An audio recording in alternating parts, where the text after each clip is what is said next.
Íñigo Lopes de Oñás e Loyola nasceu entre muralhas e colinas na região basca da Espanha, em 1491. Era o mais novo de 13 irmãos e cresceu num castelo onde a honra era tão sagrada quanto a fé, mas também onde a dor chegou cedo demais.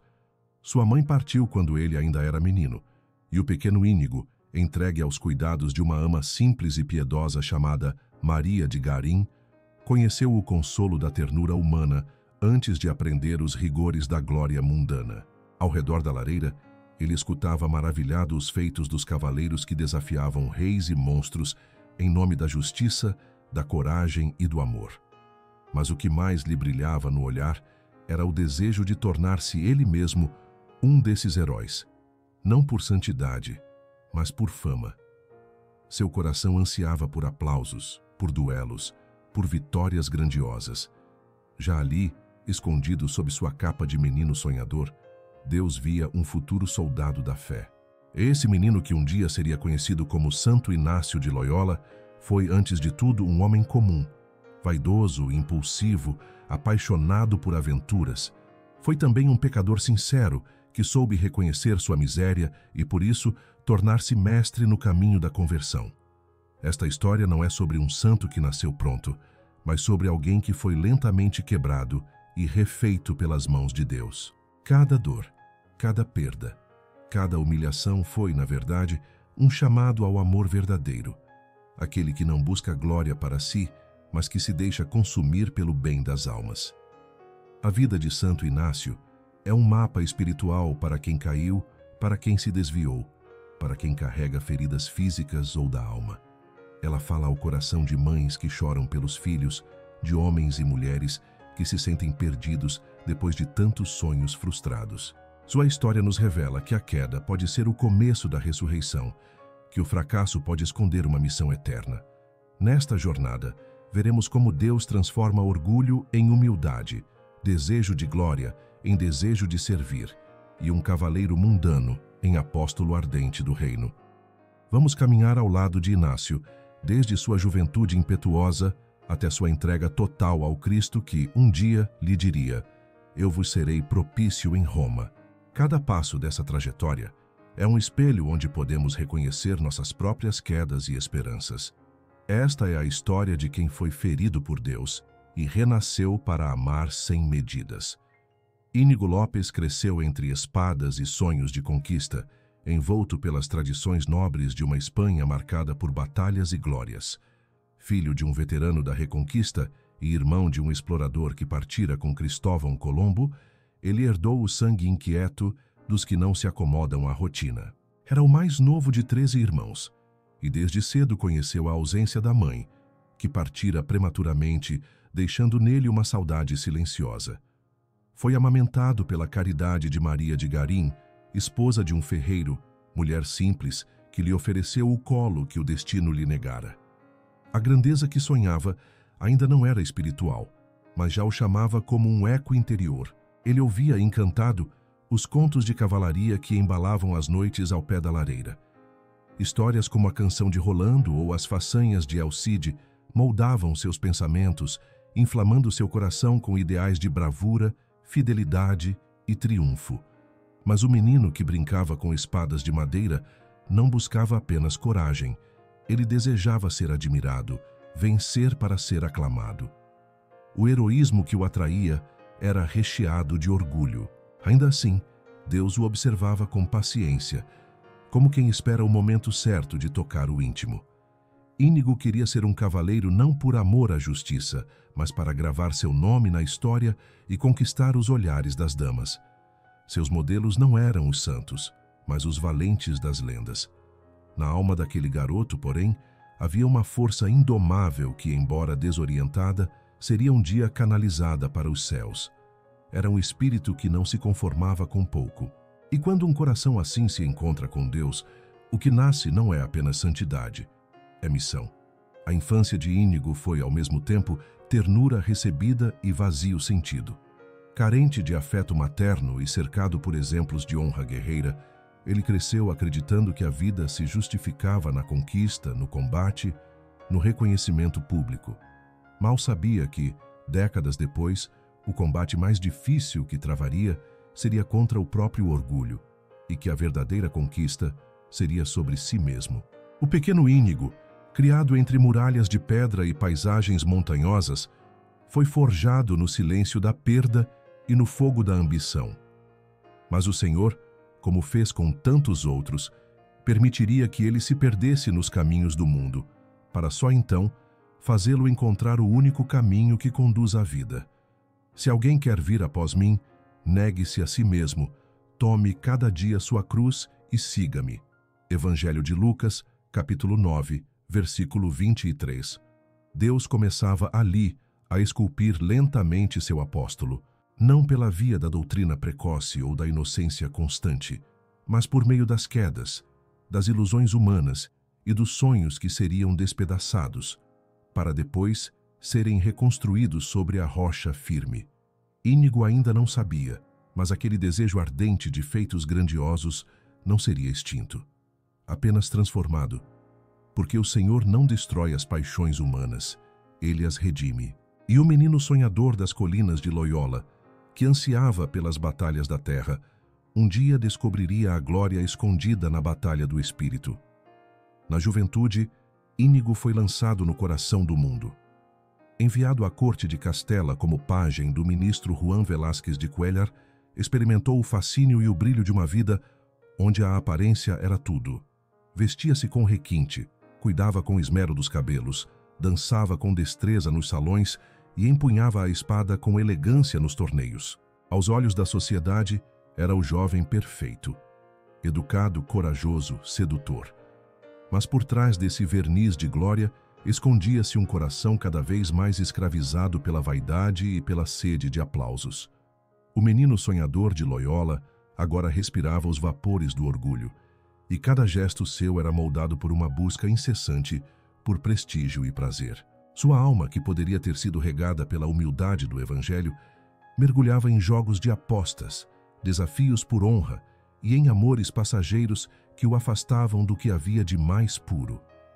Íñigo tornava-se aos poucos prisioneiro de suas próprias escolhas. Nessa fase, ele mesmo confessaria anos depois com profundo arrependimento que foi um grande pecador. Não por modéstia forçada, mas por lucidez espiritual. Ele reconhecia que sua juventude havia sido entregue a um rei terreno, o próprio ego. Como escreveu São João: tudo o que há no mundo, a cobiça da carne, a cobiça dos olhos e a soberba da vida, não procede do Pai, mas do mundo. Primeira carta de João, capítulo 2, versículo 16. Mesmo assim, Deus não se afastava dele. Observava-o com compaixão e esperava. Porque o amor do Senhor não se escandaliza com os desvios de seus filhos. Ele conhece o tempo de cada coração. E em Íñigo havia, mesmo por trás da vaidade, uma chama que ainda poderia ser acesa para o bem. A coragem que ele mostrava nos duelos, a ousadia com que enfrentava os desafios e até mesmo o ardor com que buscava reconhecimento, seriam mais tarde ingredientes transformados pela graça. Mas naquele tempo, ele ainda estava longe de qualquer luz. A morte de seu protetor na corte, em 1517, abriu-lhe as portas para o mundo militar, e Íñigo viu ali a chance de, finalmente, tornar-se o herói que sempre sonhara ser. Colocou-se a serviço do Duque de Nájera, vice-rei de Navarra, e cavalgou com entusiasmo ao encontro de batalhas que julgava sagradas. Seus olhos não estavam voltados para o alto, mas para a glória terrena. No entanto, a misericórdia divina já havia marcado sua rota. Deus permitiria que ele chegasse ao extremo de suas ilusões, apenas para que, no auge da vaidade, o orgulho fosse quebrado e sua alma enfim despertasse para o que verdadeiramente importa. Foi diante dos muros da cidade-fortaleza de Pamplona, em maio de 1521, que os sonhos de glória de Íñigo atingiram o seu auge e também o seu fim. As tropas francesas, em número esmagador, avançavam com força sobre Navarra. A maioria dos oficiais espanhóis já havia decidido render-se, mas Íñigo, inflamado de heroísmo e vaidade, recusou-se a abandonar a fortaleza. Tomou para si a missão de animar os soldados exaltando a honra e o dever de resistir até o fim. Seu espírito ardia não por patriotismo puro, mas pela sede de uma vitória que gravasse seu nome na história como um novo herói lendário. Era a última investida de sua alma mundana, cega ao chamado mais profundo de Deus. Durante o cerco, o combate foi feroz. E foi ali, na linha de frente, que a providência fez cair o cavaleiro altivo. Uma bala de canhão atingiu suas pernas com violência. A perna direita foi quebrada em estilhaços, a esquerda gravemente ferida. Íñigo tombou, e com ele tombou também o ânimo dos defensores que logo se renderam. Curiosamente, os inimigos que o haviam vencido não zombaram de sua queda. Admirados com a bravura daquele espanhol teimoso, trataram seus ferimentos com cuidado e providenciaram seu transporte em maca até o castelo de Loyola.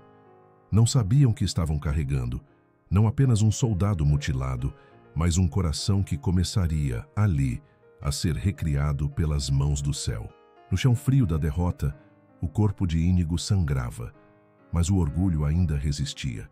Sua alma, por enquanto, não via naquele sofrimento um chamado, mas um obstáculo à sua antiga vida de conquistas.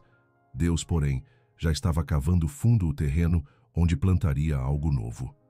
Por trás da dor física e da humilhação de depender dos outros, até para as necessidades mais básicas, uma luz começava a se insinuar. O antigo guerreiro agora enfrentava a guerra mais silenciosa e implacável, a do silêncio, da inatividade, da impotência. E naquele campo de batalha invisível, o Senhor já o aguardava. Há momentos em que Deus permite que o mundo nos derrube, não por crueldade, mas porque sabe que de pé não ouviríamos sua voz. Íñigo precisava cair para que seu coração orgulhoso começasse a se abrir. Ele, que queria conquistar cidades, agora precisava permitir que Deus conquistasse sua alma. Como está escrito, o Senhor está perto dos que têm o coração quebrantado e salva-os de espírito abatido. Salmo 34, versículo 18. A bala que o feriu foi, na verdade, o início de uma cirurgia divina. Deus começava a partir suas certezas humanas para em breve reconstruí-lo como instrumento da graça. Deitado no leito da torre de Loyola, com os ossos da perna sendo cerrados sem anestesia, Íñigo enfrentava não apenas a dor física, mas o desmoronar de tudo o que havia construído como ideal de vida. Ali, onde antes sonhara com glórias, agora conhecia a humilhação de depender dos outros para tudo, até para virar-se na cama. Em certo momento, sua saúde piorou tanto que, na véspera da festa de São Pedro e São Paulo, ele recebeu os sacramentos, crente de que sua travessia final estava próxima. Mas no dia 29 de junho, quando a Igreja celebra a libertação de Pedro e a conversão de Paulo, a febre de Íñigo cedeu subitamente. Suas feridas começaram a cicatrizar. Aquele que esperava a morte foi devolvido à vida. Como os apóstolos, ele também seria arrancado da prisão interior e da cegueira espiritual. Durante a longa convalescença, Íñigo se viu cercado pelo tédio e pela angústia. Antes tão ativo e inquieto, agora era forçado à imobilidade e ao silêncio. Pediu que lhe trouxessem seus romances de cavalaria favoritos. Ansiava por Amadís de Gaula, por heróis em capa e espada. Mas não havia tais livros no castelo. Em seu lugar, colocaram em suas mãos 2 volumes esquecidos, um sobre a vida de Cristo e outro com as histórias dos santos. Foi com certa frustração que começou a ler, apenas para passar o tempo.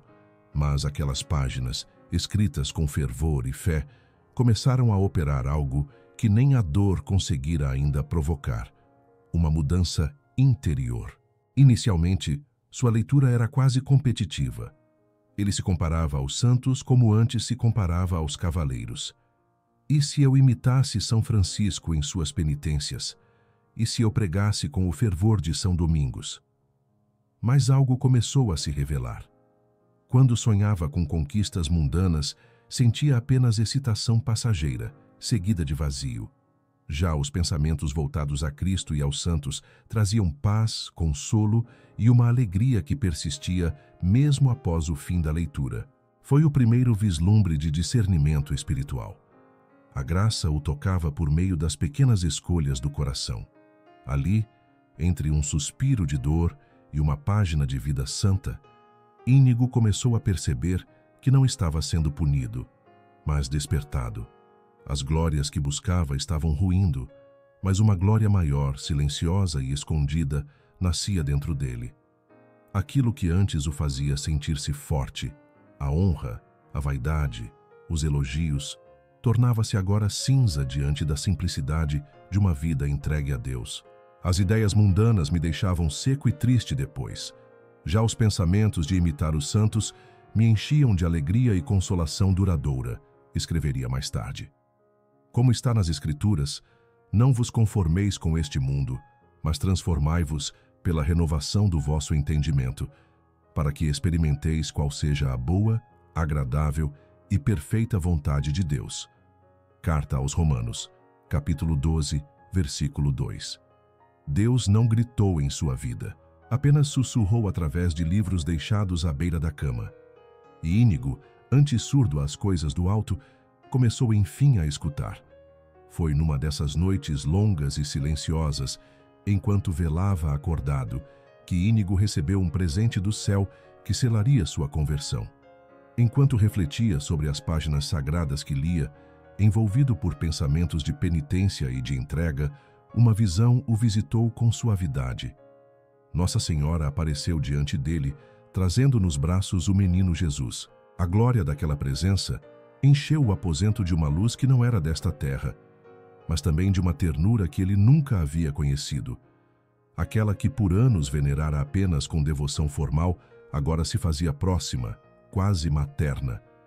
A rainha do céu não lhe apareceu como uma figura distante e solene, mas como uma mãe que acolhe um filho ferido e perdido.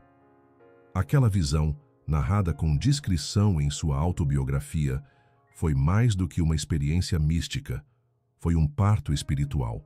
O antigo cavaleiro, antes obcecado por conquistas e aplausos, sentiu-se profundamente amado e também profundamente arrependido. Diante daquela luz, todos os pecados de sua juventude pesaram-lhe como chumbo.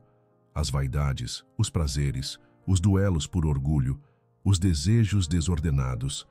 Tudo lhe apareceu pequeno, sujo e tolo diante da pureza daquele olhar materno. Mas junto à dor do arrependimento, nasceu nele uma graça incomum, uma repulsa tão profunda aos pecados da carne que, segundo relataria, nunca mais voltou a ser tentado nesse campo.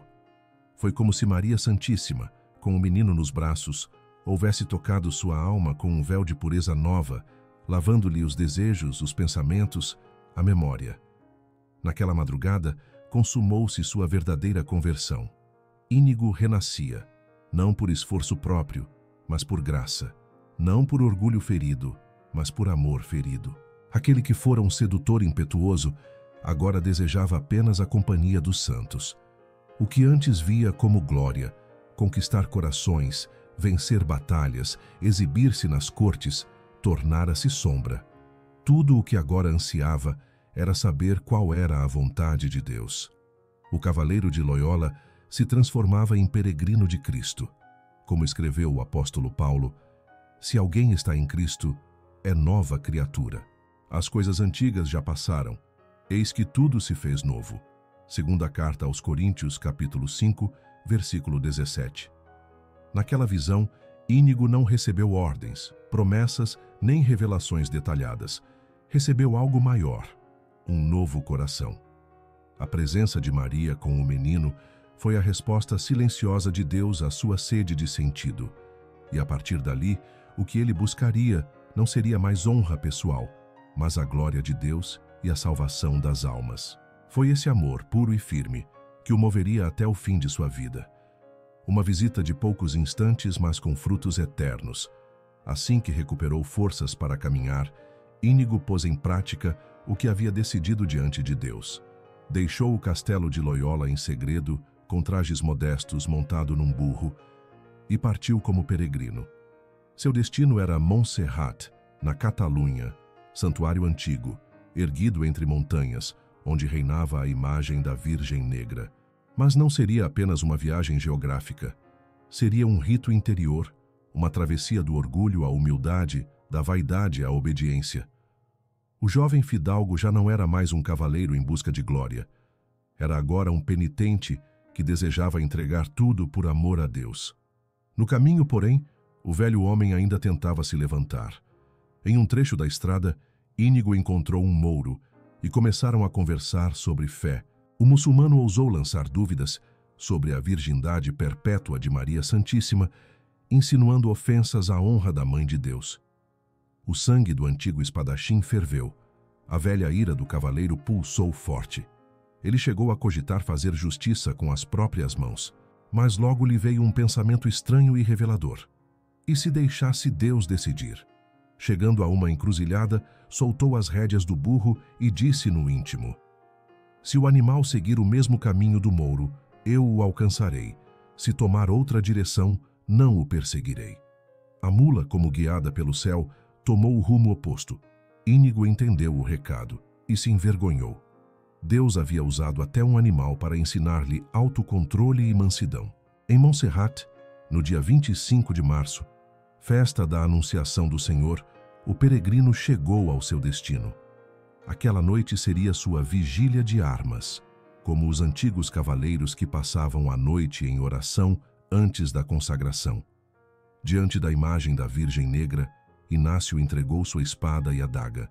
Renunciou aos títulos, às glórias, ao passado.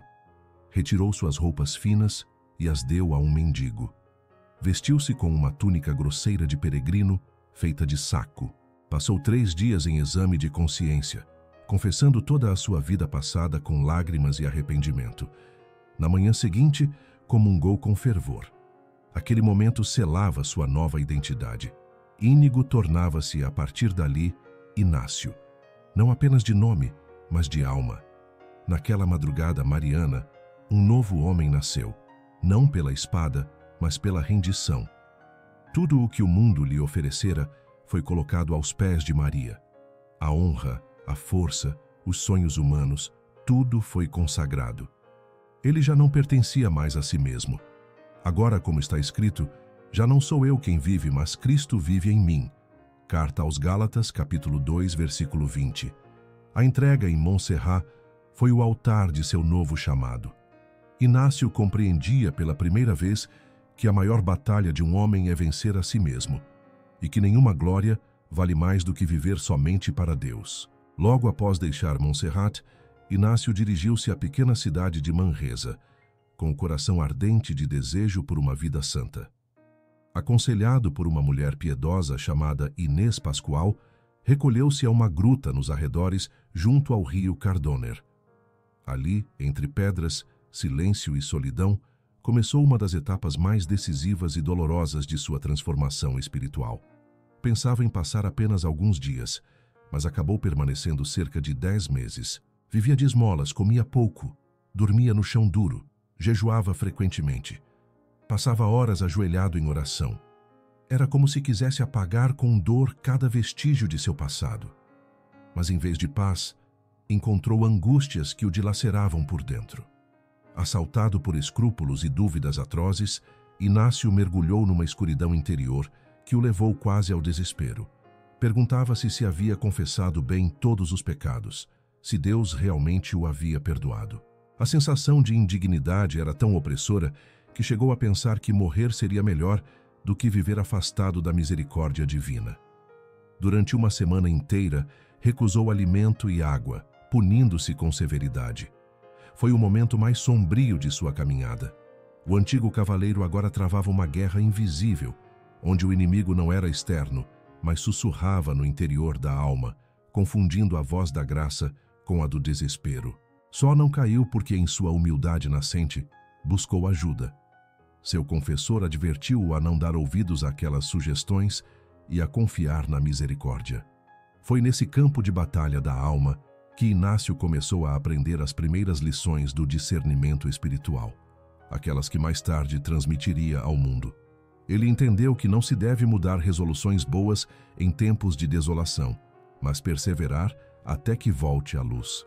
Compreendeu também que suas penitências exageradas haviam sido fruto de orgulho espiritual, como se pudesse alcançar a santidade por suas próprias forças. Quando essa tempestade se dissipou, foi consolado com abundantes graças.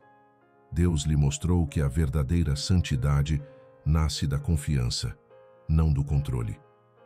Numa dessas tardes em que contemplava o rio Cardoner, sentado à sua margem, Inácio teve uma experiência que descreveu como uma iluminação profunda da alma. Sentiu-se como se um véu caísse dos olhos do espírito, e num instante de graça, compreendeu com clareza inúmeros mistérios da fé, a criação, a presença real de Cristo na Eucaristia, a ação da Trindade no mundo. Disse mais tarde que, mesmo se estudasse a vida inteira, jamais alcançaria de novo tudo o que aprendeu naquele momento. Era Deus lhe ensinando sem palavras, como quem molda um instrumento com o calor direto do fogo. Foi também durante esses meses que começou a anotar num caderno suas experiências espirituais, os movimentos da alma, os modos de rezar que o ajudavam. Essas anotações se tornariam, anos depois, os exercícios espirituais, um dos maiores legados da espiritualidade cristã. Como Moisés no deserto ou Elias na caverna, Inácio foi purificado pelo silêncio, pela dor e pela graça. E dali sairia não um homem acabado, mas um coração moldado por Deus, pronto para ser enviado ao mundo. Transformado interiormente, Inácio acreditava que o passo seguinte seria natural: peregrinar à Terra Santa, pisar os mesmos lugares por onde andou o Senhor, contemplar com os próprios olhos o Monte das Oliveiras, o Calvário, o Santo Sepulcro. Com o coração inflamado de amor, partiu de Barcelona em março de 1523, embarcando num navio em direção à Itália e depois rumo a Jerusalém. A viagem foi longa e penosa, marcada por desconfortos e perigos, mas Inácio suportava tudo com alegria, como quem sente que se aproxima do centro de sua missão. No íntimo, sonhava em permanecer ali, talvez como eremita ou servidor, dedicando-se à conversão dos infiéis e à contemplação direta dos mistérios da vida de Cristo. Quando chegou à Cidade Santa, ajoelhou-se com lágrimas nos olhos. Percorreu cada local sagrado com uma devoção que tocava até os franciscanos que o guiavam. Porém, logo veio a decepção. Ao solicitar autorização para permanecer, ouviu um não firme e irrecorrível. Os religiosos responsáveis pela segurança dos lugares santos temiam por sua vida, pois a região estava sob constante tensão com os muçulmanos, e peregrinos solitários eram alvos fáceis. Inácio insistiu, chegou a desobedecer e visitar clandestinamente o Monte das Oliveiras, mas foi duramente advertido. Finalmente cedeu. Obedeceu com dor, mas também com humildade. Retornou com o coração despedaçado. Seu sonho fora negado. O projeto que imaginava como cumprimento de sua entrega a Deus havia sido barrado. Mas ali, na frustração, nascia uma virtude que acompanharia toda a sua vida: a santa obediência. Esse episódio foi decisivo, pois Inácio compreendeu que a vontade de Deus não se realiza apenas em nossos sonhos mais puros, mas muitas vezes nas renúncias que nos esvaziam de nós mesmos. A peregrinação à Terra Santa não havia sido em vão. Deus o havia conduzido até lá não para ficar, mas para aprender. Inácio descobriu que não adiantava fazer grandes planos por conta própria, mesmo que parecessem santos. Era preciso escutar, submeter-se, obedecer. Como está nas Escrituras, melhor é obedecer do que sacrificar. Primeiro livro de Samuel, capítulo 15, versículo 22. A renúncia de Jerusalém foi a cruz que ele precisou abraçar para deixar de ser apenas um homem fervoroso e tornar-se um discípulo obediente. Ao voltar à Europa, não carregava mapas, títulos ou estratégias. Carregava uma lição viva no coração. A missão de Deus se reconhece não pela exaltação pessoal, mas pela fidelidade humilde àquilo que a Igreja confirma. Esse princípio moldaria a espiritualidade inaciana dali em diante, não como servilismo cego, mas como amor apaixonado pela verdade que se revela na comunhão. Em Jerusalém, Inácio foi como Abraão no Monte Moriá. Subiu pensando em oferecer tudo e desceu sem nada, exceto a certeza de que Deus mesmo guiaria seus passos. Ao retornar da Terra Santa, Inácio tomou uma decisão desconcertante para muitos. Aos 33 anos, decidiu começar a estudar. Com a humildade de quem se reconhece aprendiz, colocou-se entre jovens muito mais novos, enfrentando dificuldades que testariam não apenas sua inteligência, mas principalmente sua perseverança. Começou em Barcelona, onde aprendeu latim como base para os estudos superiores.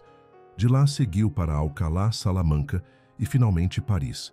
Em cada uma dessas cidades, além das aulas e dos livros, ele enfrentou provações invisíveis aos olhos do mundo, suspeitas, acusações de heresia, perseguições e até prisões temporárias. Sua linguagem mística, suas conversas inflamadas sobre Deus e o fato de atrair seguidores despertavam medo e desconfiança entre autoridades eclesiásticas. A Santa Inquisição o interrogou mais de uma vez. Jamais foi condenado, mas suas atividades foram vigiadas de perto. Mesmo assim, Inácio não se rebelava. Obedecia, explicava-se com paciência e se adaptava às exigências da Igreja com docilidade. Jamais deixou que a amargura tomasse conta de seu espírito.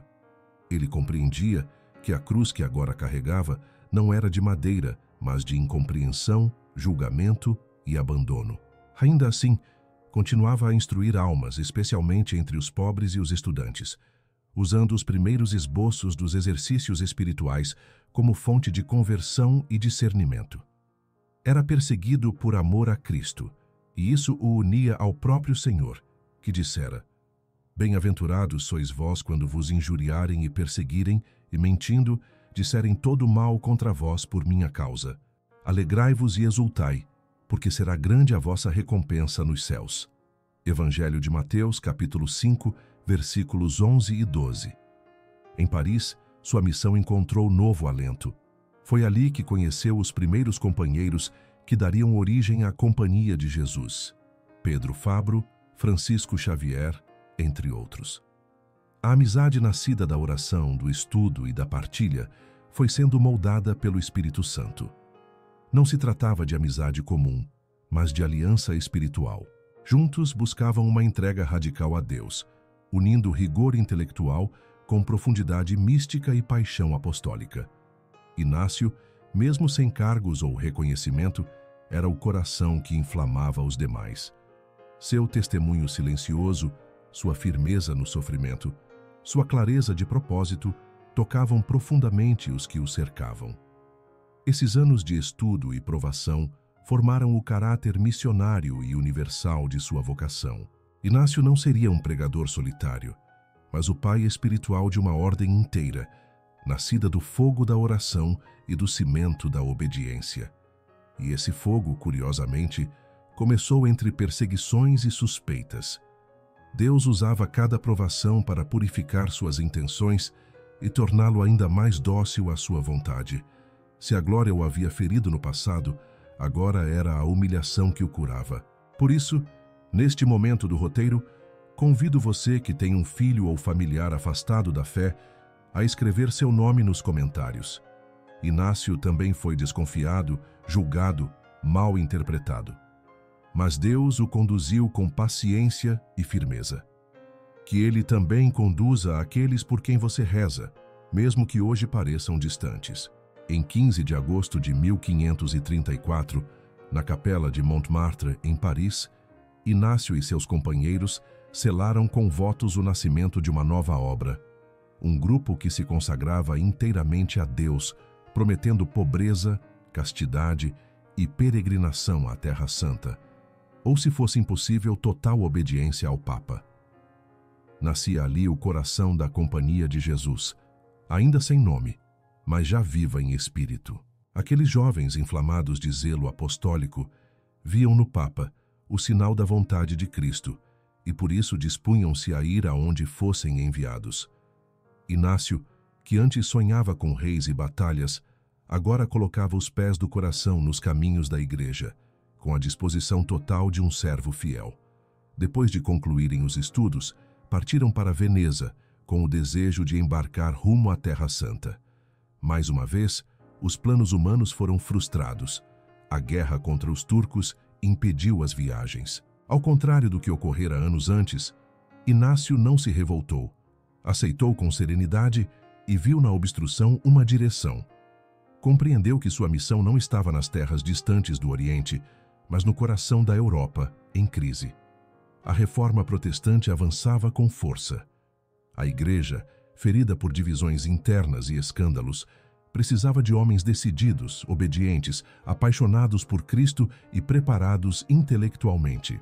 Inácio compreendeu que sua cruz não era a peregrinação, mas o serviço firme à reforma interior da Igreja. Em Roma, colocaram-se à disposição do Papa.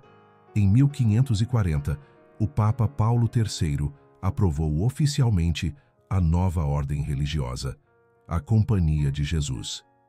Inácio foi eleito superior geral. Ao receber a notícia, chorou. Jamais havia buscado comando. Sua liderança nascia não da ambição, mas da coerência de vida, da lucidez espiritual, da renúncia constante aos próprios desejos. Instalado na humilde casa de Santa Marta, perto da igreja de São Tiago dos Espanhóis, viveu ali o resto de sua vida, não como um general triunfante, mas como um pai que organiza, instrui, corrige e ama.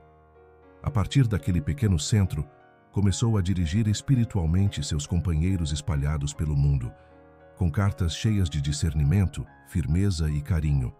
Sob sua direção, os jesuítas fundaram escolas, missões e casas de formação. Francisco Xavier, um dos primeiros companheiros, partiu rumo ao Oriente e converteria milhares em terras distantes. Outros foram para a América, a África, o Japão. Inácio não deixou de ser missionário, apenas compreendeu que a missão de alguns é ir e a de outros é sustentar. Como está escrito, há diversidade de dons, mas o Espírito é o mesmo. Há diversidade de ministérios, mas o Senhor é o mesmo. Primeira carta aos Coríntios, capítulo 12, versículos 4 e 5. Inácio não foi um santo de milagres espetaculares, mas de milagres escondidos.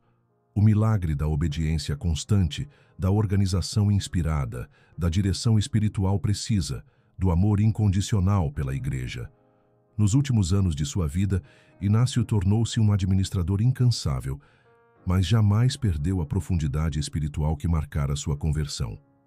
Dedicava longas horas ao cuidado da nascente Companhia de Jesus, que crescia com rapidez e alcançava novos continentes. Fundou dezenas de colégios, estabeleceu normas, escreveu cartas, aconselhou superiores, orientou noviços.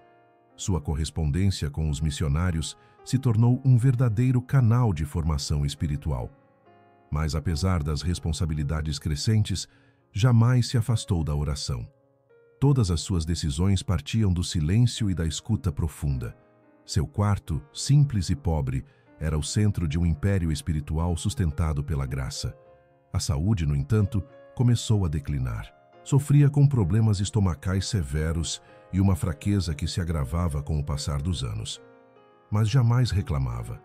Oferecia tudo pela glória de Deus e pela salvação das almas. Um de seus maiores sofrimentos era não poder visitar os irmãos distantes, sobretudo Francisco Xavier, que evangelizava no Oriente com fervor.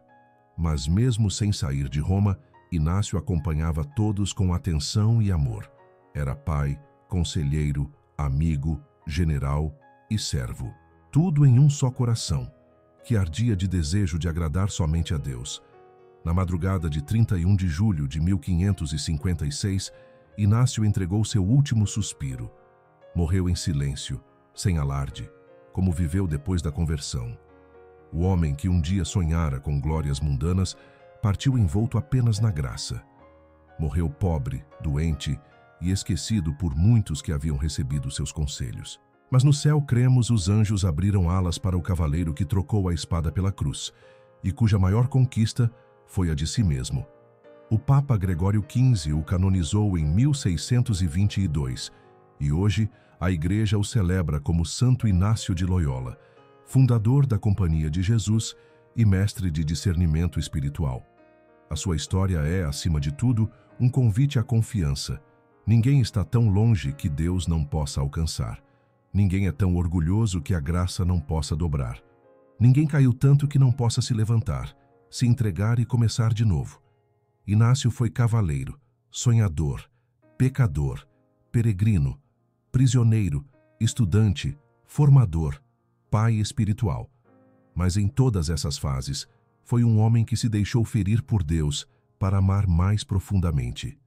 A vida de Santo Inácio de Loyola nos recorda que Deus pode reescrever qualquer história, até mesmo aquelas que parecem desenhadas apenas com orgulho, vaidade e erros. A mesma alma que buscava honras nos palácios passou a encontrar glória no chão duro das grutas, nas madrugadas em oração, nas cartas escritas com esforço a irmãos distantes. O cavaleiro se fez peregrino, o nobre se fez servo, o ferido se fez instrumento, e o instrumento se fez ponte entre Deus e milhares de corações. Santo Inácio não venceu dragões, mas venceu a si mesmo. Não governou reinos, mas conduziu almas. Não acumulou riquezas, mas formou santos. Sua maior vitória não foi no campo de batalha, mas no silêncio do discernimento, quando aprendeu a escutar os movimentos do Espírito. De suas dores nasceu um método, de seus fracassos, uma escola, de sua fraqueza, uma ordem que atravessaria os séculos. Se hoje você se sente perdido, sem direção, ferido por sonhos que não se realizaram, lembre-se de Inácio. Deus permitiu que ele fosse derrubado, não para humilhá-lo, mas para salvá-lo. E se ele permitiu alguma queda em sua vida, talvez seja também para despertar você para uma missão maior. Entrega o teu caminho ao Senhor, confia nele, e ele tudo fará. Livro dos Salmos, capítulo 37, versículo 5. Que Santo Inácio interceda por você e por todos os que neste momento estão entre a dor da queda e a esperança da conversão. Escreva nos comentários os nomes das pessoas que você deseja ver renovadas na fé, ou aquela situação em sua vida que precisa de discernimento e coragem para mudar. Vamos formar uma corrente de oração, onde cada história ferida encontre, como a de Inácio, uma nova direção em Deus. Se esta história tocou o seu coração, compartilhe com alguém que precisa de força, de luz, de propósito. Inscreva-se neste canal para continuar a acompanhar vidas que nos ensinam a viver. E lembre-se, Deus nunca desiste dos seus filhos, e mesmo quando tudo parece perdido, Ele está apenas preparando um novo caminho. Basta confiar, levantar-se e seguir.